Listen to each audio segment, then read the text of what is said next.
네, 오늘은 세계복음화의 7대 여정, 7대 이정표입니다.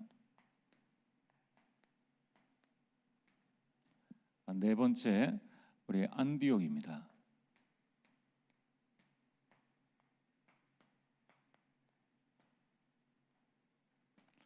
하나님께서 안디옥을 통해서 주신 이정표가 무엇인가를 보고 또 우리 교회, 우리 개인이 함께 하나님의 인도를 받아야 되겠습니다. 하나님이 원하시는 것은 결국은 세계복음화입니다. 그러면 우리는 이 세계복음화의 이정표를 보고 하나님의 인도를 받아가면 됩니다. 그래서 우리가 무언가를 이루었다는 것도 아니고 또 안 된다는 것도 아닙니다. 이 세계복음화의 흐름 속에 있으면 우리 자신이 세계복음화의 증인이 되어집니다.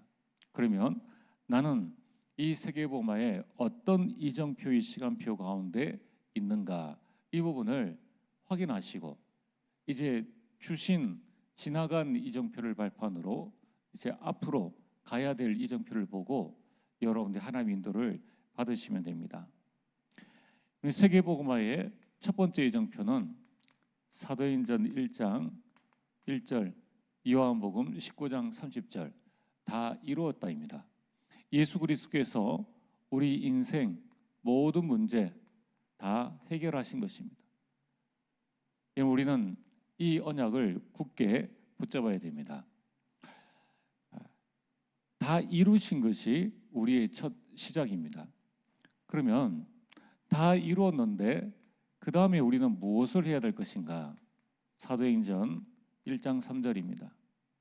하나님의 나라와 하나님 나라의 미션.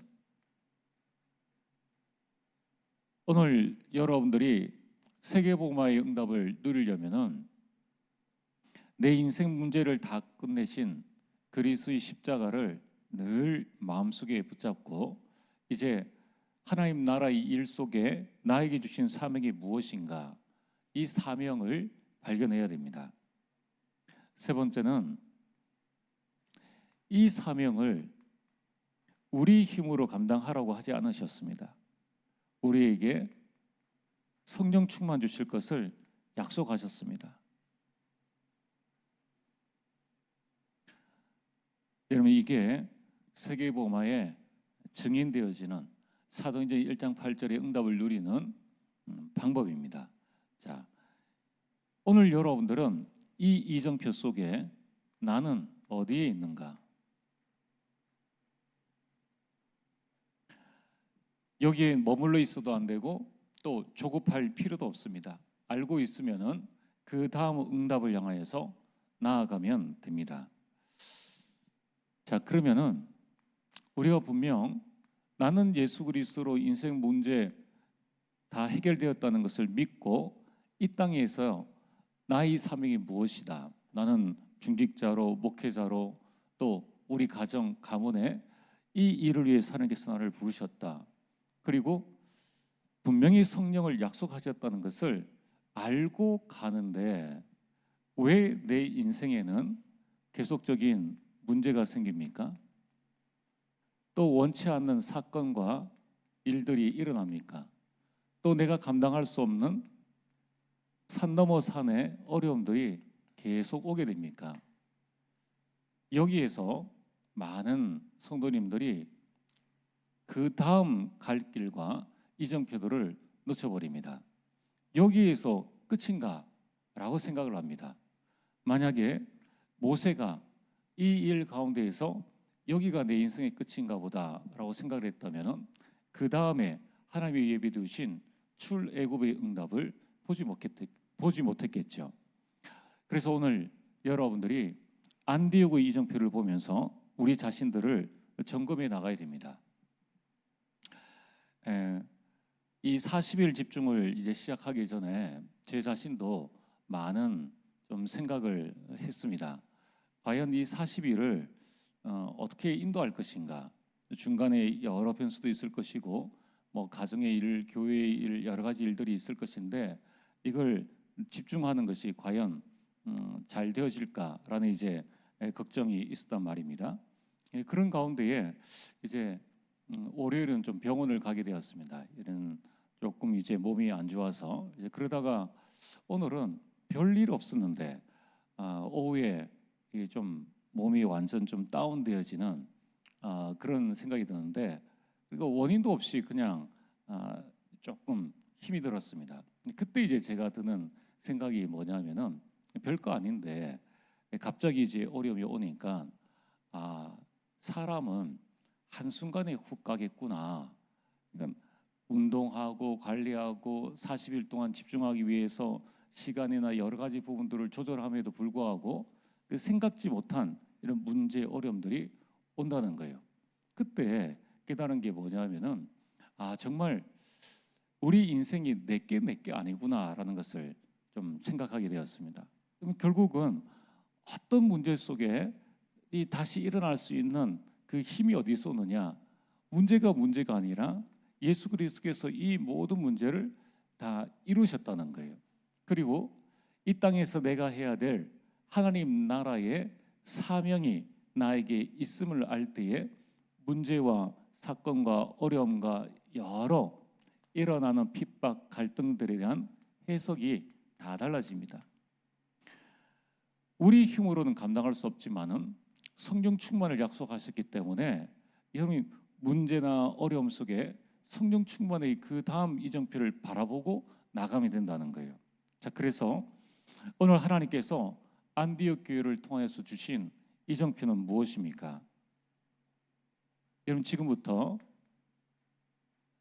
반드시 우리 마음속에 각인시켜야 됩니다. 모든 일, 사건, 이것은 하나님께서 우리에게 주시는 응답의 이정표다.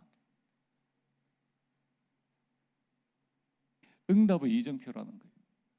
하나님께서 나를 구원하셨지 않습니까? 그런데 하나님께서 심심해서 많은 일과 사건을 주셔서 우리를 괴롭히시는 하나님이 아니라는 거예요. 이 세 가지를 든든히 여러분이 붙잡고 이 다음 이정표를 바라봐야 됩니다. 오늘 초대교회에 어떤 일들이 있었습니까?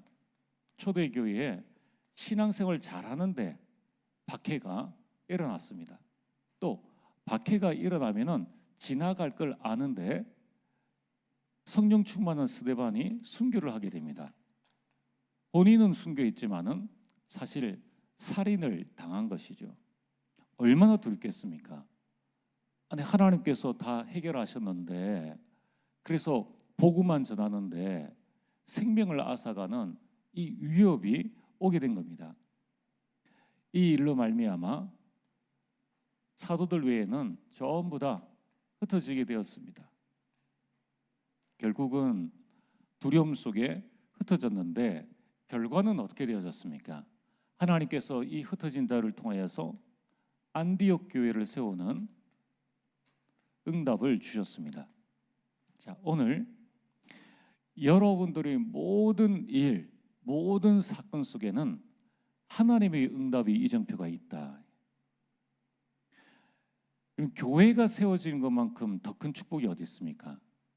하물며 하나님은 여러분들의 모든 일, 여러분의 모든 사건 속에 반드시 숨겨둔 하나님의 이정표가 있음을 알고 여러분 이 안디옥의 이정표를 바라보시길 바랍니다.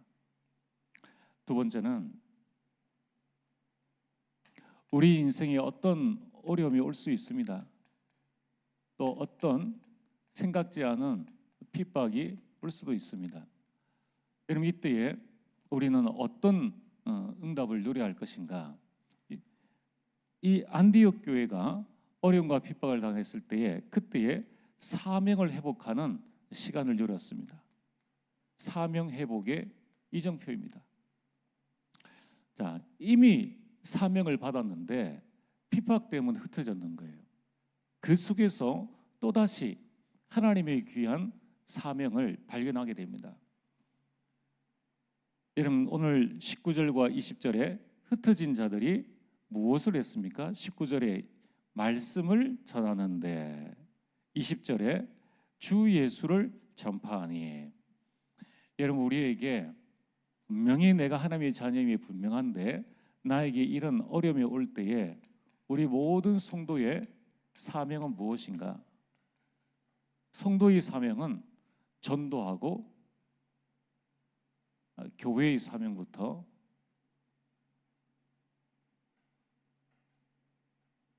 교회의 사명은 전도와 선교입니다.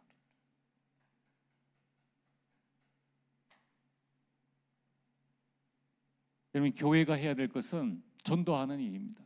이 일에 어떻게 해야 되는가? 오늘 25절, 우리가 읽지 않았지만은 25절과 26절에 이 안디옥 교회에 바나바가 바울을 초대하게 되었습니다. 그래서 두 사람이 오로지 이 전도와 선교를 위한 원리스가 되어집니다. 교회의 사명이 전도와 선교라면은 교회를 섬기는 성도의 사명은 전도와 선교를 위한 원리스입니다. 아무리 바른 말이라도 원리스를 깨는 것, 특별히 복음의 진리와 전도와 선교를 깨는 것은 그것은 하나님이 원하시는 것이 아닙니다. 그래서 이 사명을 회복하라는 겁니다. 세 번째는 이제 26절에 보면은 비로소 그리스도인이라 일컬음을 받게 되었더라. 성도의 또 다른 사명은 현장에 예수 그리스도의 빛, 이 빛을 비추는 것입니다. 그래서 오늘 여러분들이 내 인생에 어떤 가정의 어려움이든지 경제의 어려움이든지 질병의 어려움이든지 이런 부분들이 왔을 때에 다시 한번 우리가 해야 될 것은 나의 사명을 회복하는 겁니다. 교회 안에서 나의 사명이 뭡니까? 전도하고 선교하는 것입니다. 성도로서의 개인의 사명은 이 전도와 선교를 위해서 원내서 하는 것이요, 현장에서 주신 우리 사명은 예수 그리스도의 빛을 비추어서 불신자들이 저 사람은 그리스도인이다 이렇게 말을 했다는 겁니다. 세 번째, 오늘 안디옥 교회에 큰 위기가 닥쳐왔습니다. 바로 흉년입니다. 이 위기는 하나님의 큰 축복의 이정표입니다. 여러분, 모든 시작은 갈보리산입니다. 갈보리산에서 나를 구원하신, 성육신하시면서까지 나를 구원하시고 십자가에서 죽으시면서까지 나를 구원하신 예수 그리스도께서 우리에게 아무 일 없이 사건을 주시고 일을 주시고 어려움을 주시고 위기를 주시는가? 그게 아니라는 거예요. 하나님은 우리를 자녀 삼아 주셨습니다. 그래서 우리에게 이런 일들이 왔을 때에 어떻게 나의 이정표를 바라보고 가야 될 것인가? 이게 우리 신앙생활에 아주 중요한 기준이 되어집니다. 오늘 28절에 보면은 그 중에 아가보라는 한 사람이 일어나 성령으로 말하되 천하에 큰 흉년이 들리라 하더니, 천하에 큰 흉년입니다. 흉년은 비가 안 오는 것인데 그거는 대통령도 할 수 없는 일이요, 장관도 할 수 없는 일입니다. 지금 저 강릉, 강원도에 이 물이 없어가지고 이 대한민국에 우리는 뭐 마음껏 물을 쓸 수 있는데 그 위쪽에는 물이 없다는 겁니다. 그거는 아무도 막을 수 없습니다. 절대 불가능의 큰 위기가 닥쳤습니다. 그런데 그때에 하나님께서는 안디옥에 어떤 축복을 주셨습니까? 안디옥 교회가, 세워진 교회가 저 예루살렘 교회를 향하여서, 초대교회를 향하여서 헌금을 모아서 주게 됩니다. 빛의 경제입니다. 위기가 축복인 줄 알면 그 속에서 하나님의 계획을 발견하게 되고, 심지어는 절대 불가능인 그 흉년 가운데 절대 가능의 교회를 살리는 빛의 경제의 응답까지 받게 된다는 것입니다. 결국은 이 응답을 통하여서 어떤 축복의 이정표가 되어졌습니까? 결국 이 안디옥 교회는 바울을 중심으로 237과 5천 종족을 살리는 선교의 새로운 망대, 복음의 망대가 세워지게 되었습니다. 오늘 저와 여러분들이 안디옥의 이정표를 굳게 붙잡게 되기를 주의 이름으로 축복합니다. 오늘 결론으로 안디옥의 이정표를 통하여서 하나님은 안디옥 교회를 통하여서 선교의 문을 여셨습니다. 이제 우리도 선교 시스템을 구축을 해야 됩니다. 여러분 속에도 와 있는 다민족을 살리고 이제 237의 이 선교와 오천종족 선교를 위한 시스템을 완전히 준비해야 됩니다. 어떻게 준비해야 됩니까? 300% 준비해야 됩니다. 선교를 위한 선교팀을 구성해야 합니다.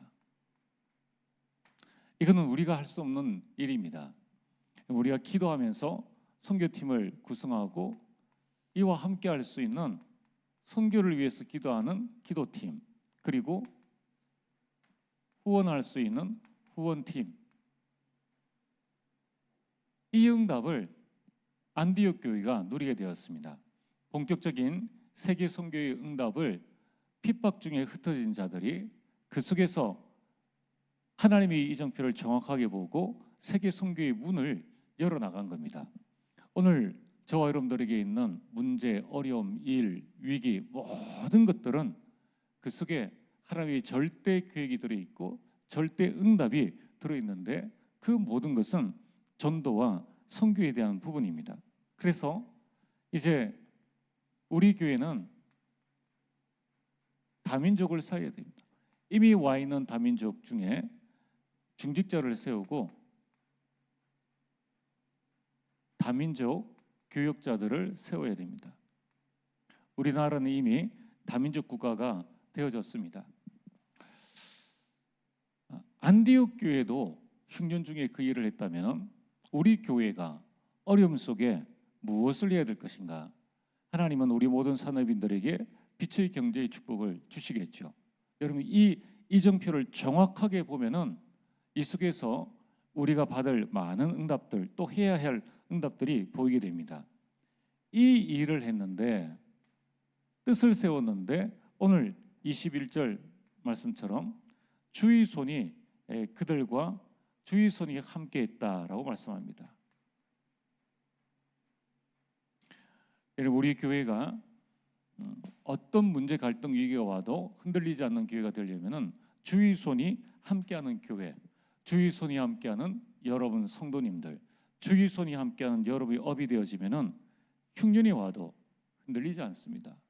문제, 갈등, 위기가 와도 흔들릴 필요가 없습니다. 오늘 여러분들이 붙잡아야 될 이정표는 안디옥입니다. 여러분, 이 의미들을 마음에 잘 새기면서 암기가 아닌 정말 각인시켜놔야 됩니다. 여러분, 이 각인이 뭡니까? 그냥 쓰는 것은 쑥 그리면 됩니다. 그러나 바위에 이름 하나하나를 새기는 것은 많은 시간들이 필요합니다. 여러분, 우리가 감남산에서 이 갈보리산, 감남산, 마가다락방, 이 안디옥, 이 하나하나의 의미를 여러분이 각인하시면서 여러분의 영혼 속에 세우게 되길 주의 이름으로 축복합니다.